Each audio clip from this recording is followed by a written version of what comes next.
Bonjour à tous. Merci d'être venus ce matin dans ce lieu de rassemblement, de communion fraternelle. On a beaucoup de choses à partager, à discuter ensemble, c'est beaucoup de choses. Mais aussi un petit moment où il faut faire silence dans le cœur et écouter ce que le Seigneur a à nous dire, mais aussi se mettre à chanter ensemble, à louer le Seigneur ensemble, à partager sa parole et à se réjouir, et à nous réjouir d'être ensemble ce matin. Je vais commencer par la prière. Seigneur notre Dieu, nous voulons te remercier de nous avoir conduits ce matin encore dans ce lieu pour louer ton nom, pour t'adorer, pour te chanter. Merci parce que tu es le Tout-Puissant, le Créateur de l'univers, le Créateur de nos vies, qui nous a créé l'humanité. Une humanité pécheresse, mais que tu as racheté au prix de la vie de Jésus, ton Fils bien-aimé. Seigneur, merci parce que ce matin, tu veux disposer nos cœurs à la louange, disposer nos cœurs à l'écoute de ta parole, et nous aider à comprendre, à saisir aussi ce que tu as à nous dire. Seigneur, sois avec tous ceux qui n'ont pas pu se joindre à nous, ceux qui sont en vacances, ceux qui sont empêchés pour une raison ou une autre. Seigneur, veuille les visiter, les bénir, les renouveler, Seigneur, et prendre soin de chacun. Merci pour ta bonté et ta grâce. Au nom de Jésus. Amen. Ce matin, j'ai une petite intro que j'ai intitulée « La trompette retentissante » ou « La trompette sonnera ». Alors, ce matin, on n'a pas de trompette, on a un piano, une guitare, et vous savez que la trompette est un instrument qui fait beaucoup de bruit, qui réveille, qui peut gêner même certaines personnes quand on joue de la trompette. Quand j'étais plus jeune, j'avais commencé à vouloir apprendre à jouer de la trompette. J'en avais emprunté une, et je me suis vite rendu compte que le bruit pouvait gêner les voisins, donc j'avais arrêté. Mais la trompette retentissante, c'est un instrument dont il est parlé de nombreuses fois dans la Bible, et pour plusieurs raisons. On va déjà lire un texte dans 1 Corinthiens 15, qui va être affiché. Voilà. Voici, je vous dis un mystère. Nous ne mourrons pas tous, mais tous nous serons changés, en un instant, en un clin d'œil, à la dernière trompette. La trompette sonnera, et les morts ressusciteront incorruptibles. Et nous serons changés, car il faut que ce corps corruptible revête l'incorruptibilité et que ce corps mortel revête l'immortalité. Lorsque ce corps corruptible aura revêtu l'incorruptibilité et que ce corps mortel aura revêtu l'immortalité, alors s'accomplira la parole qui est écrite, la mort a été engloutie dans la victoire. La trompette est étroitement liée à la victoire. La trompette est un instrument de victoire et qui est aussi, dans la Bible, est souvent un signe annonciateur d'événements importants. Si vous connaissez, si vous avez lu la Bible, soit dans l'Ancien Testament ou dans le Nouveau Testament, particulièrement dans l'Apocalypse, vous verrez que la trompette est un instrument de musique qui est un instrument annonciateur d'événements importants. On lit dans l'Apocalypse, plusieurs fois écrit, et la trompette a sonné, et à chaque fois il y a un livre qui a été ouvert, il y a des choses qui ont été faites au moment où la trompette a sonné. C'est voulu par Dieu que cet instrument soit un instrument qui réveille les consciences, qui réveille les oreilles, qui réveille un petit peu ce qui est dans nos vies, dans nos cœurs. Alors on lit dans l'Exode beaucoup de fois où il est question de la trompette. Dans le Lévitique, particulièrement dans Josué, vous connaissez l'histoire des murailles de Jéricho, où le peuple a dû faire le tour plusieurs fois de la ville en jouant de la trompette, et au dernier moment, quand ils ont crié, en jouant de la trompette, les murailles se sont écroulées. Et bien sûr, comme j'ai dit tout à l'heure dans l'Apocalypse, il est aussi beaucoup question de l'instrument de la trompette. Alors à l'époque, la trompette n'était peut-être pas l'instrument qu'on connaît aujourd'hui avec les pistons. La trompette, il y a plusieurs façons de jouer de la trompette. Il y a la trompette classique, il y a le jazz, le blues, enfin il y a des tas de choses. Mais à l'époque, c'était simplement un tube avec ouvert assez large au bout, et il fallait souffler dedans avec la bouche pour donner les sons et souffler très fort. Ça demande un effort. Donc la trompette est dans la Bible un instrument qui est un signe annonciateur d'événements. Alors on va chanter 2 chants. Il y a beaucoup de chants qui parlent de la trompette que j'ai vus, mais on ne les connaît pas. Donc c'est pas facile. Donc j'ai choisi des chants plutôt de victoire et de louange et de gloire au Seigneur. Alors on va chanter un premier chant qui s'appelle Chant de victoire, et après Il est Seigneur. Vous pouvez vous mettre debout, et après on dira encore quelques versets qui nous parlent de cet instrument.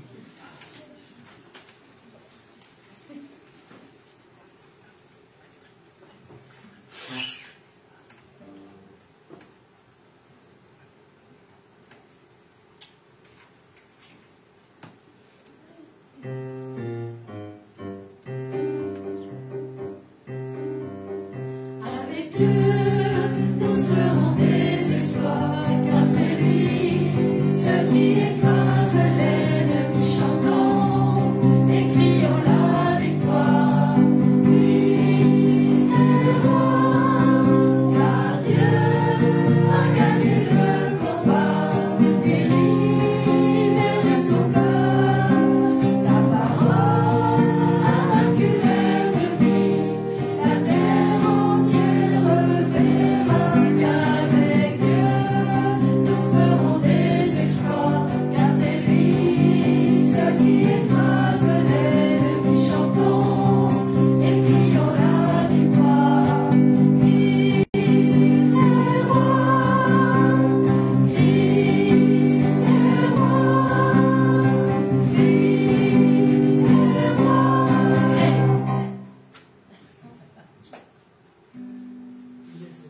entre autres événements dans la Bible que nous lisons, qui est un événement important qui va se produire au son de la trompette. Vous connaissez tous dans le Nouveau Testament le livre de Matthieu 24.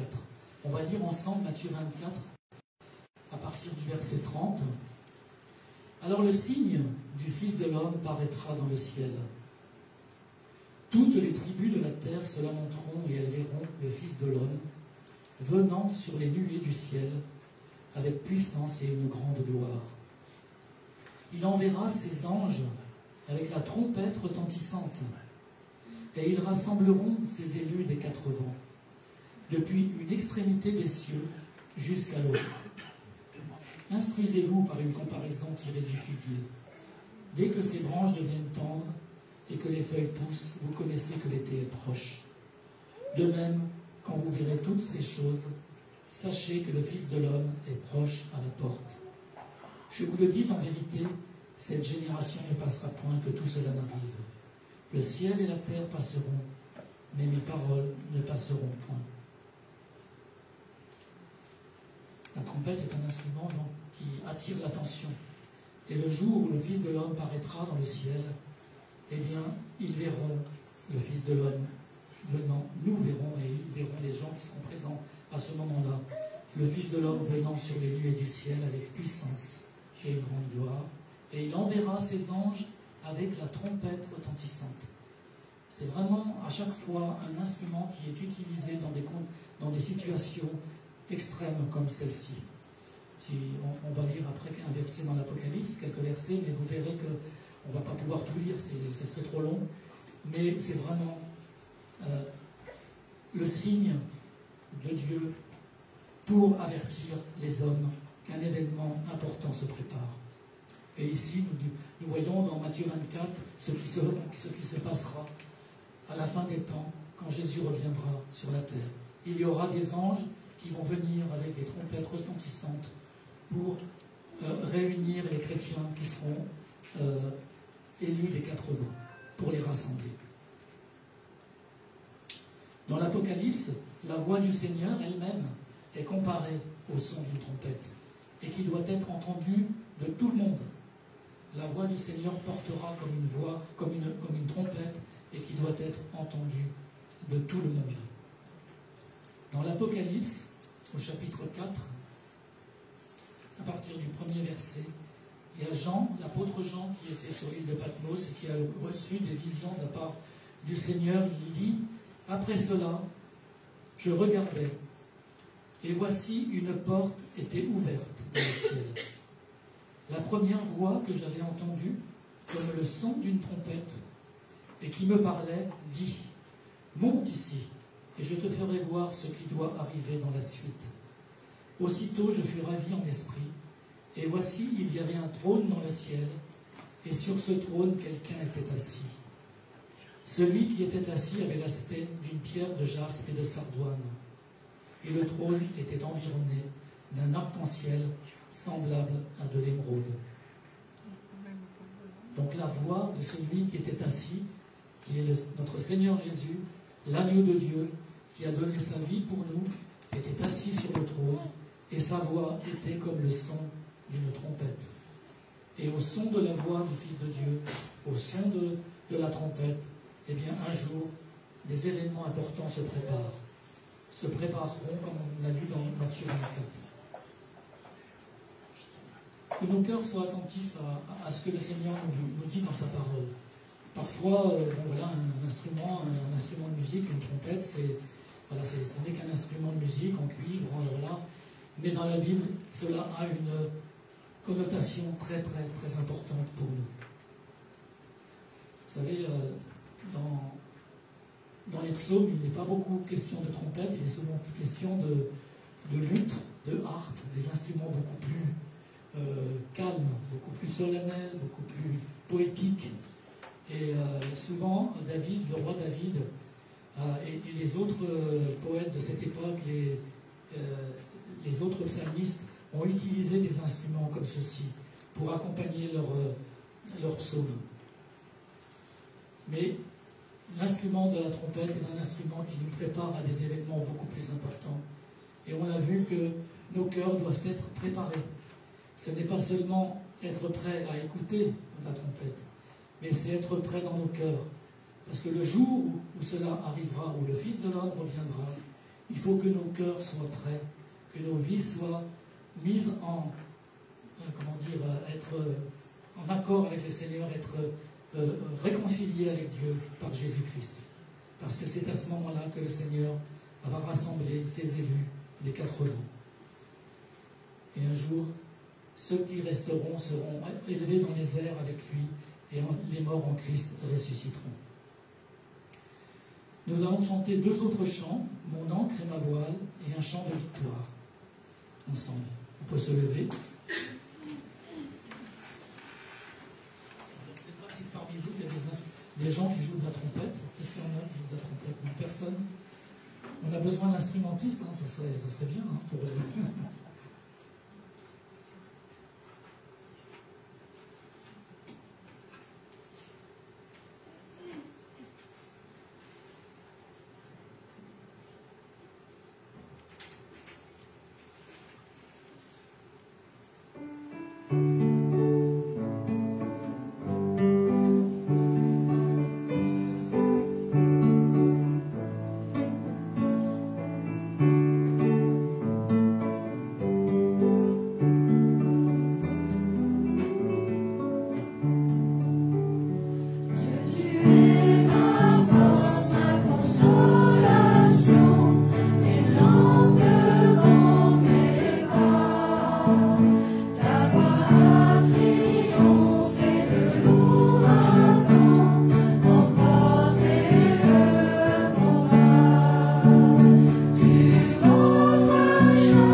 puisque j'ai lu le dernier verset, si Jérémie peut bien l'afficher.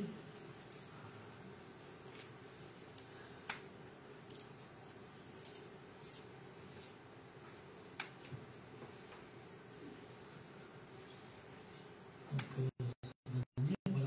Après cela, je regardais, et voici une porte était ouverte dans le ciel. La première voix que j'avais entendue, comme le son d'une trompette, et qui me parlait, dit « Monte ici, et je te ferai voir ce qui doit arriver dans la suite. » Aussitôt je fus ravi en esprit, et voici il y avait un trône dans le ciel, et sur ce trône quelqu'un était assis. Celui qui était assis avait l'aspect d'une pierre de jaspe et de sardoine, et le trône était environné d'un arc-en-ciel semblable à de l'émeraude. Notre roi Jésus qui était assis sur ce trône, semblable à des pierres précieuses, éclairé comme une lumière que l'on ne connaît pas, mais une lumière éclatante. L'agneau de Dieu, qui a donné sa vie pour nous, était assis sur ce trône, et sa voix était semblable au son d'une trompette. Que le Seigneur puisse nous parler aussi à nos cœurs, et que nous puissions entendre la voix de Dieu. Parfois ça peut être une voix très douce, parfois ça peut être le son de la trompette auquel il faut être attentif. Au niveau des enfants, je ne sais pas s'il y en a beaucoup, il y a une table derrière pour ceux qui veulent faire des coloriages, où vous allez peut-être jouer un peu dehors, comme vous voulez, parce qu'il n'y a rien de prévu de spécial aujourd'hui. Donc voilà. Et je vais laisser maintenant la parole à Steve, qui va nous partager ce qu'il a à cœur ce matin, pour que nos cœurs soient enseignés et touchés par le Seigneur. Merci Steve.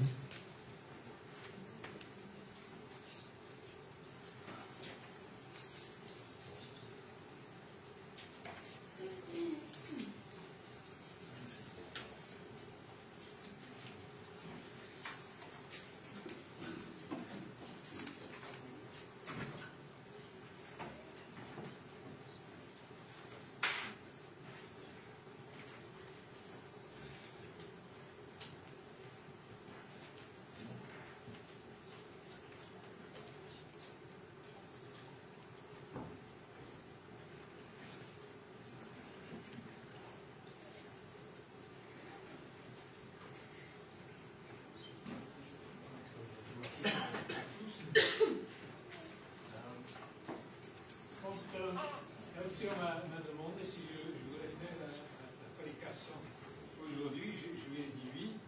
Et l'idée est venue dans ma tête de partager avec vous un message que nous avons utilisé dans l'église où je fais partie, en Ile-de-France, à Oswald-la-Ferrière.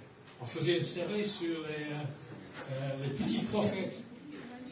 On dit petit en taille, mais petit mais costaud. Et ils m'ont demandé de faire une prédication sur le livre de Zacharie. Et donc, quand j'ai pensé à ça, je me suis dit, mais ça serait peut-être utile pour l'Église à Châteauroux de partager cette prédication avec eux. Un homme regardait autour de lui. Il se trouvait dans une sorte de chantier. Il y avait des fondations d'un assez grand bâtiment, mais pas grand-chose de plus. En effet, depuis 10 ans, personne n'a posé une pierre sur ces fondations. Ils avaient tous d'autres intérêts. Nous sommes à Jérusalem. C'est le 6e siècle avant Jésus-Christ. L'homme s'appelait Zorobabel. Le chantier, c'est le lieu où autrefois le roi Salomon avait construit le temple de Dieu.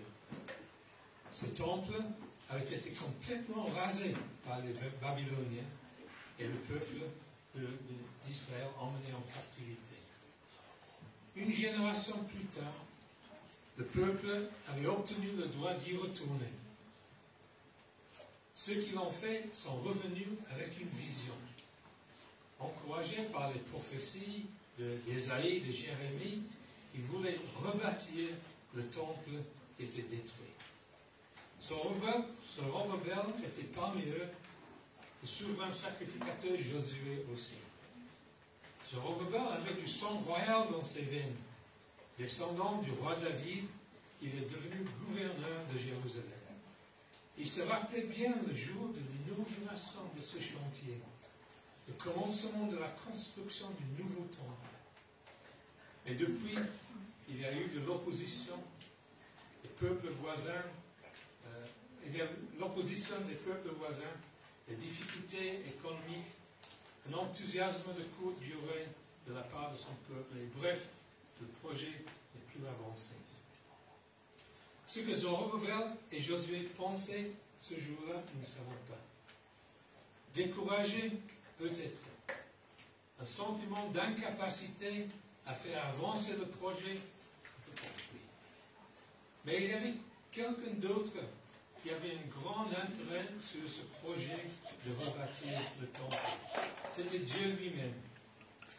C'est lui qui était à l'origine, c'était lui qui était à l'origine. Il a toujours la réputation de terminer ce qu'il a commencé. Donc il a envoyé 2 prophètes, Agé et Zacharie, pour motiver et encourager le peuple à finir la construction du temple. Les prophéties d'Agé sont très pratiques. Les prophéties de Zacharie, très profondes. Zacharie, dans une série de divisions, Dieu l'a encouragé, en particulier Zorobabel et Josué, mais il va beaucoup plus loin que ça. Dans ses visions, Zacharie voit que leur situation actuelle fait partie d'un plan plus vaste qui trouve son accomplissement dans la venue d'un Messie, un Sauveur, Jésus lui-même. J'ai choisi un chapitre de ce livre de Zacharie pour partager ça avec vous aujourd'hui. C'est un passage qui parle de ce projet de rebâtir le temple. Et je me suis dit, on est à la rentrée chaque année, c'est un moment idéal pour les projets. Quelqu'un m'a dit une fois que si on commence bien la rentrée, le reste de l'année passe tranquillement. Si on peine à la rentrée, difficile après. Donc la rentrée dans la vie d'une église est importante. Les gens reviennent des vacances, plein d'énergie, plein d'idées, etc. Et c'est le moment des projets. Et j'ai parlé à votre pasteur Elcio, il m'a dit il a des projets pour cette année à venir. Donc c'est à lui de vous dire ce que c'est. Mais il y a des projets. Et ce chapitre de Zacharie que nous allons lire, un peu compliqué, mais on verra les leçons assez simples qui sortent de ça, est un encouragement pour ceux qui ont des projets. Donc nous allons lire le texte. Zacharie, chapitre 4.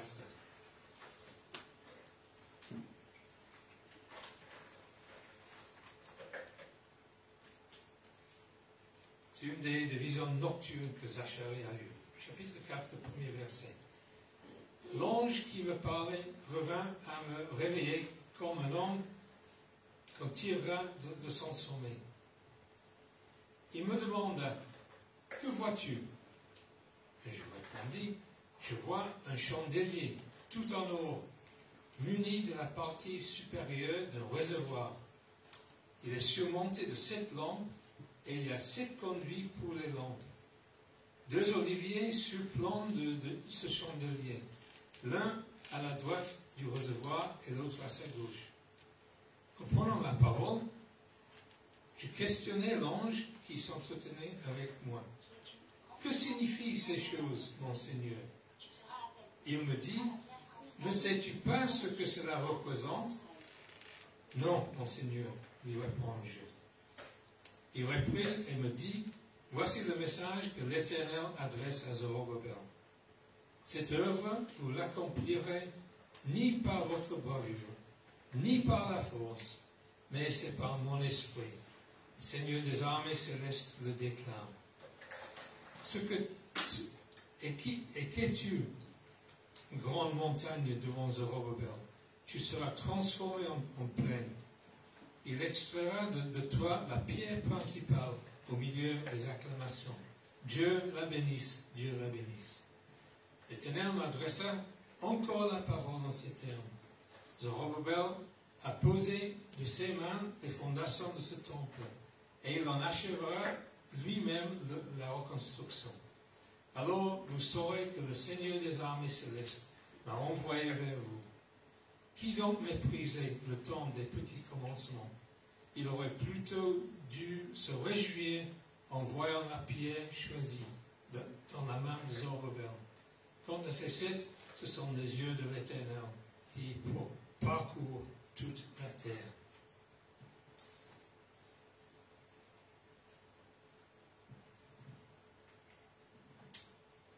Qu'est-ce qu'il a vu, Zorobabel, dans ce chapitre? Si on avance le PowerPoint.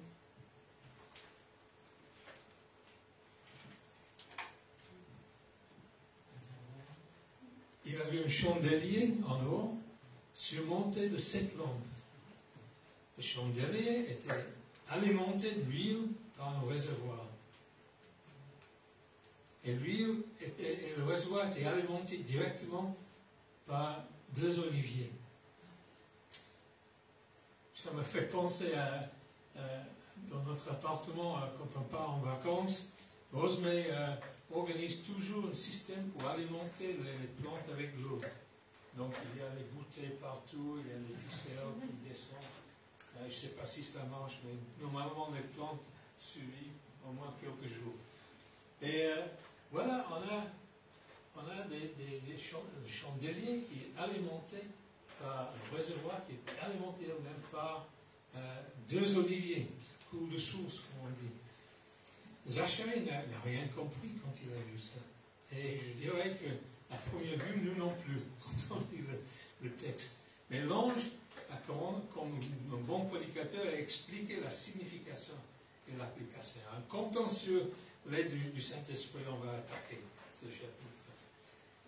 Je dirais qu'il y a 5 encouragements pour Zorobabel et pour nous dans ce chapitre. Le premier, c'est que la vision concerne un chandelier. Il y avait une histoire des chandeliers.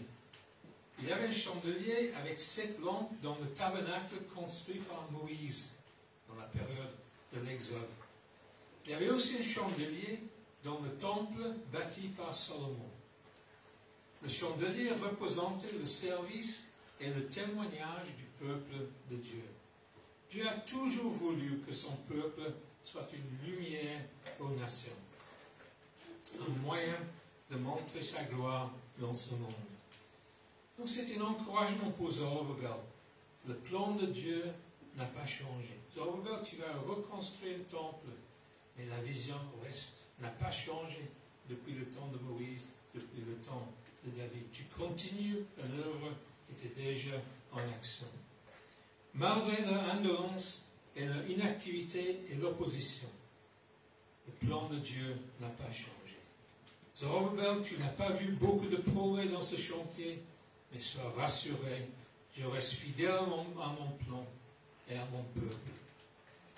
Et je dirais là, il y a un encouragement pour nous. Jésus a dit, je suis la lumière du monde. Et il a dit à ses disciples, vous êtes la lumière du monde. Ça, c'est notre rôle en tant qu'Église. Que par nos cultes, nos activités, notre témoignage, nous soyons une lumière, un signe que Dieu est présent dans ce monde, une manifestation de sa gloire. Nous reviendrons à ce point plus tard. Donc, le premier point que je retire de ce chapitre, c'est faire connaître Dieu. Ça, c'est notre rôle en tant qu'Église. Et ça n'a pas changé depuis le temps de Jésus. Si on revient à l'image du chandelier,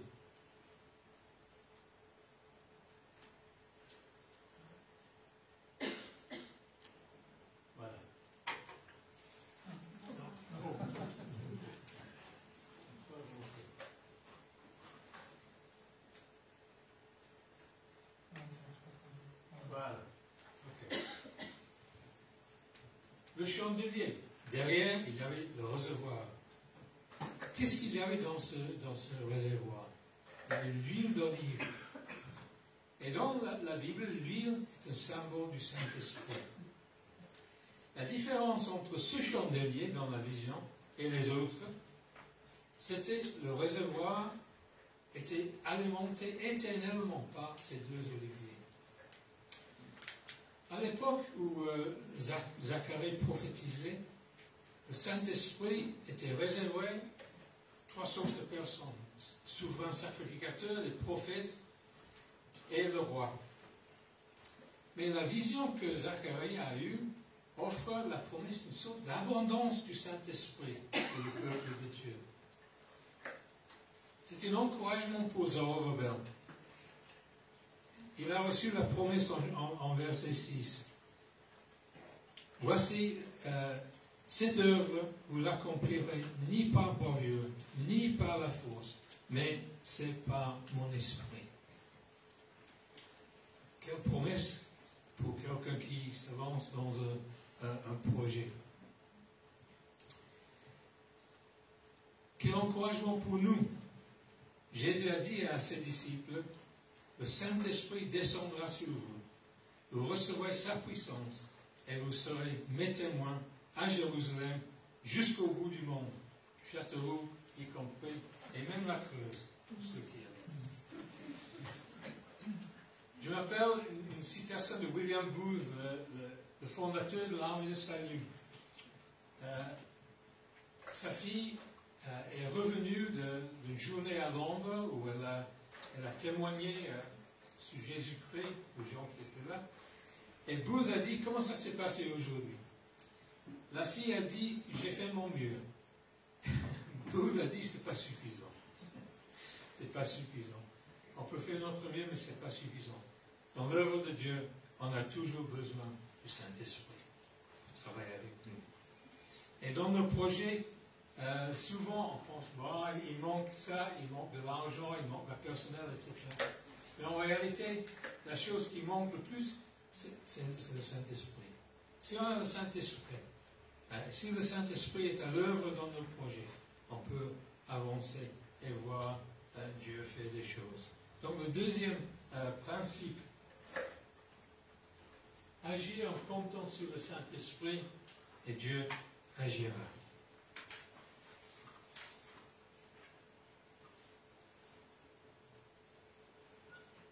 Numéro 3, la montagne. Verset 7, l'ange a dit, et qu'es-tu, grande montagne? Devant Zorobabel, tu seras transformé en plaine.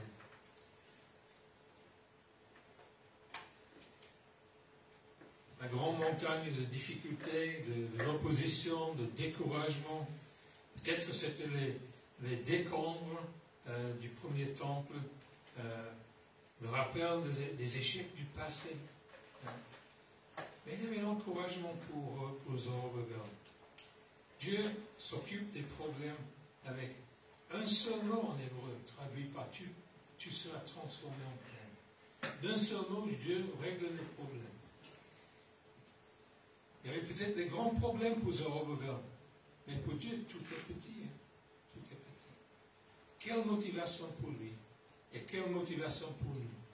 Dans un projet d'église ou personnel, il y aura toujours des problèmes. Mais on a la promesse que si c'est l'œuvre de Dieu, si c'est le projet de Dieu, Dieu pourvoira pour nous. Et quelle motivation pour nous. Toujours des problèmes, mais Dieu pourvoira. C'est son nom. Jésus a dit, ayez foi en Dieu, vraiment, je vous l'assure. Si quelqu'un dit à cette colline, soulève-toi de là et jette-toi dans la mer, sans douter de son cœur. Pardon. Je recommence. Ayez foi en Dieu, vraiment, je vous l'assure.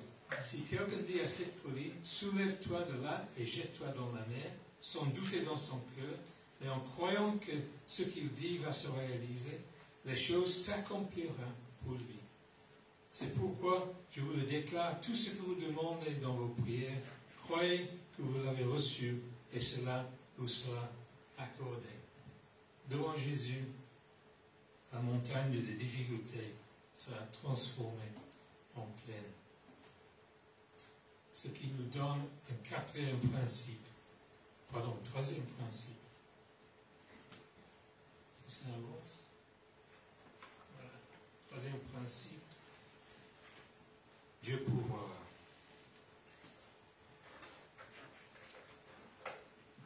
Quatrième chose. Les petites choses. Au verset 10, il y a la question. Qui donc méprisait le temps des petites choses?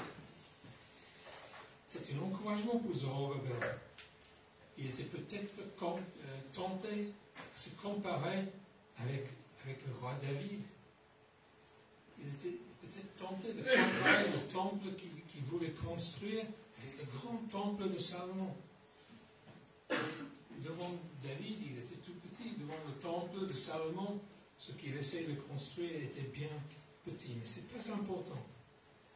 L'important, c'est est-ce que c'est le travail de Dieu? Et le travail de Dieu commence toujours avec des petites graines. Le travail de Dieu commence toujours avec des petites graines. Nous, on est ensemble aujourd'hui dans un bâtiment.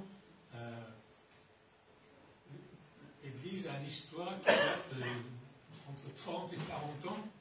Et si vous demandez à Jenny et Daniel qui étaient là au début de l'Église, comment ça s'est commencé?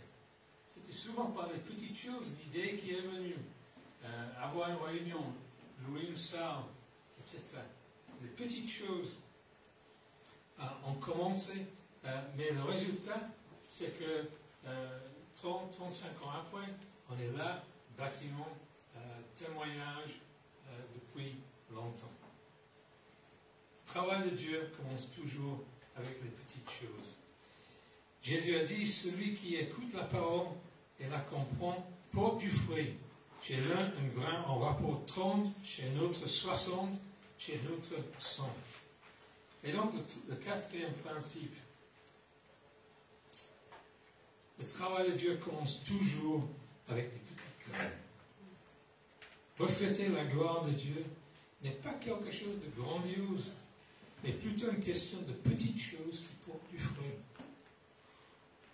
Je me rappelle, il y avait, quand j'étais dans l'église à Vierzon, loin d'ici, on avait une visite d'un couple missionnaire une fois. Et après qu'ils ont parlé à l'église, une femme est allée voir la femme missionnaire et elle a dit, mais par rapport à votre foi, ma foi est bien petite.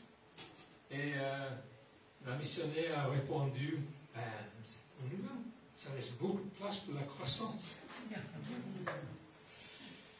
Ça commence avec les petites choses qui grandissent. Cinquième et dernier principe, c'est la pierre principale. Voilà. On en parle en verset 7. Cette pierre principale. C'est un encouragement pour Zorobabel. Il avait la promesse de la pierre principale du nouveau temple. La pierre maîtresse de l'édifice qui devait soutenir tout le bâtiment. Ça, c'est une pierre principale. C'est la pierre la plus importante dans le bâtiment. Et nous, en parlant de sa mort et sa résurrection, Jésus a cité le psaume 118. La pierre rejetée par les constructeurs est devenue la pierre principale à l'angle de l'édifice. Le temple de Dieu, construit aujourd'hui, n'est pas un bâtiment, mais une communauté. Ce sont des pierres vivantes dans cette communauté que Dieu est en train de construire.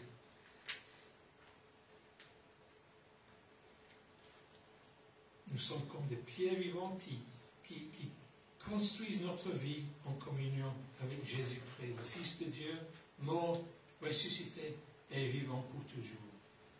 C'est lui la prière principale, et pas nous. Et donc le cinquième principe, le dernier, qui ne va pas se tarder à apparaître,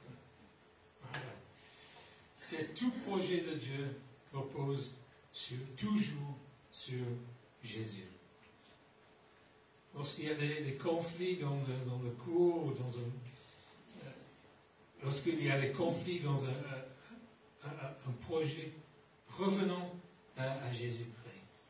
C'est lui le plus important dans n'importe quel projet d'église. Je m'appelle mon fils Andrew, quand il a commencé la vie professionnelle, il travaille pour une société d'exploitation de pétrole en Azerbaïdjan. Et il dit qu'un jour, dans le projet, il avait un grand conflit entre deux personnes, et qui allaient quitter le projet et rentrer en France. Et il a dit que son patron avait résolu le problème en appelant à ces deux personnes de considérer le futur du projet. Le projet dépendait sur eux. Et donc les deux ont décidé à la fin de continuer dans le projet. Mais nous, dans un projet pour Dieu, il y a quelque chose de plus grand que le projet qui nous unit. C'est Jésus-Christ lui-même. C'est lui qui nous donne l'unité. C'est lui qui nous garde ensemble. Tout projet de Dieu repose toujours sur Jésus-Christ. Et donc on a ces 5 principes. Faire connaître Dieu, c'est notre rôle en tant qu'Église. Deuxième principe, si nous ne faisons rien, Dieu ne fera rien. Mais si nous faisons quelque chose en comptant sur le Saint-Esprit, Dieu fera quelque chose. Troisième principe, dans un projet, les difficultés sont inévitables, et Dieu pourvoira. Quatrième principe, le travail de Dieu commence toujours avec les petites graines. Et cinquième principe, tout projet de Dieu repose toujours sur Jésus-Christ. En conclusion, mes amis, projet ou pas de projet, je vous encourage de fixer vos yeux sur Jésus. C'est lui qui pardonne nos péchés, notre égoïsme, notre refus de Dieu. C'est lui qui nous donne son Saint-Esprit. C'est lui qui, par sa parole, nous invite, nous ordonne d'entrer dans son royaume. C'est lui qui nous c'est lui qui nous a ouvert le chemin de la foi. Gardons les yeux fixés sur lui. Jésus, la lumière du monde, nous appelle à son service. Il nous donne tout ce dont nous avons besoin. Le Saint-Esprit, il est plus grand que toutes nos difficultés. Et il nous encourage à valoriser les petites choses qu'il fait dans notre vie. Ses œuvres commencent toujours avec des petits grains. Et à lui soit la gloire. Amen. Amen.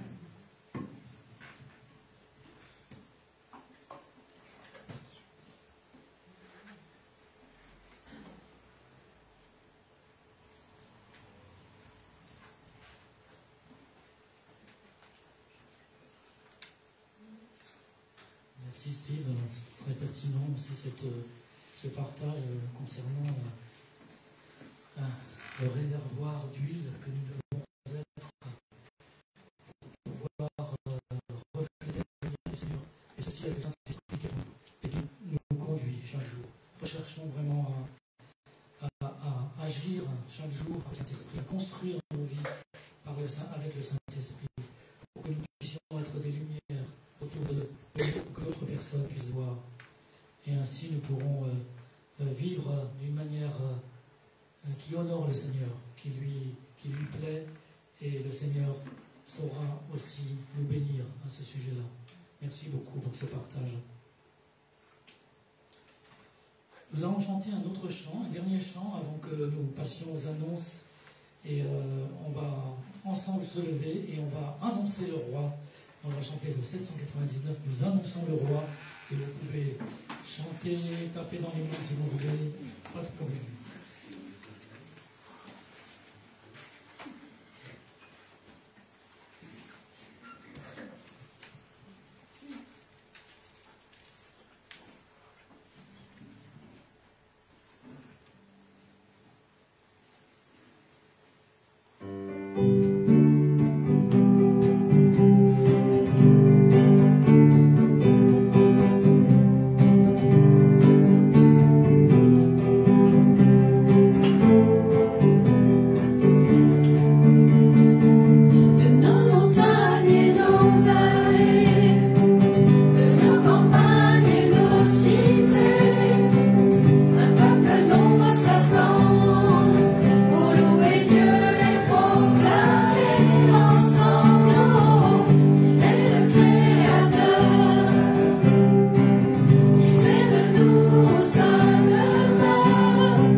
dimanche prochain, à 10h30.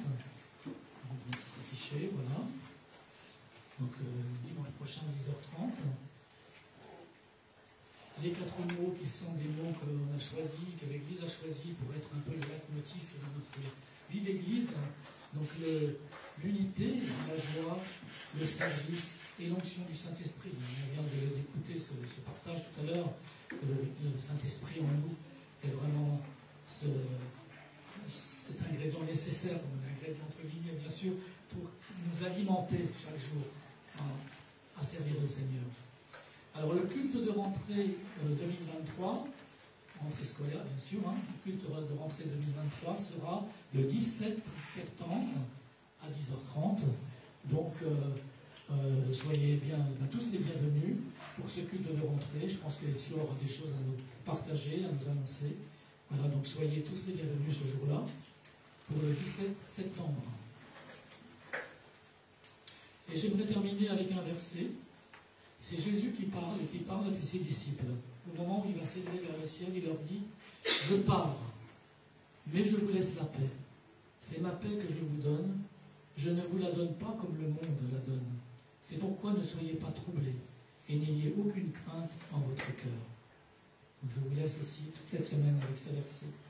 Jésus s'est élevé au ciel, mais il est avec nous, il nous a laissé sa paix et il est présent parmi nous par son esprit.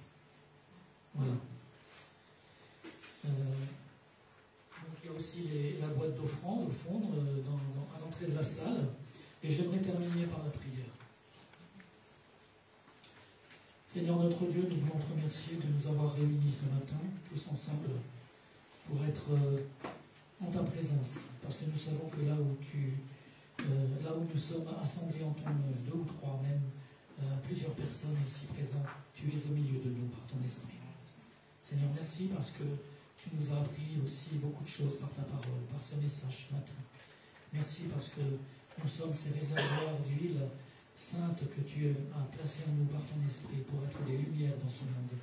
Seigneur, aide-nous à éclairer ce monde, à être des témoignages pour ceux qui nous entourent et à bâtir pour toi, Seigneur. Seigneur, nous te prions encore de diriger toutes choses pour cette semaine, pour cette fin d'été, pour ceux qui sont en vacances, ceux qui vont peut-être encore partir un peu. Nous te prions aussi pour la rentrée qui arrive quand même assez vite. Et Seigneur, que toutes les choses soient faites sous ton regard. Et Seigneur, que tu nous conduises par ton esprit dans les projets et que ce soit toi qui réalises ces projets. Seigneur, c'est vrai que l'homme a beaucoup de projets, mais c'est toi qui les fais fructifier, qui les fais se réaliser, Seigneur. Nous te remercions pour ta grâce, nous te remercions pour cette journée et nous te bénissons au nom de Jésus. Amen. Je vous souhaite à tous un bon dimanche, que Dieu vous bénisse et vous accompagne durant toute cette semaine. Amen.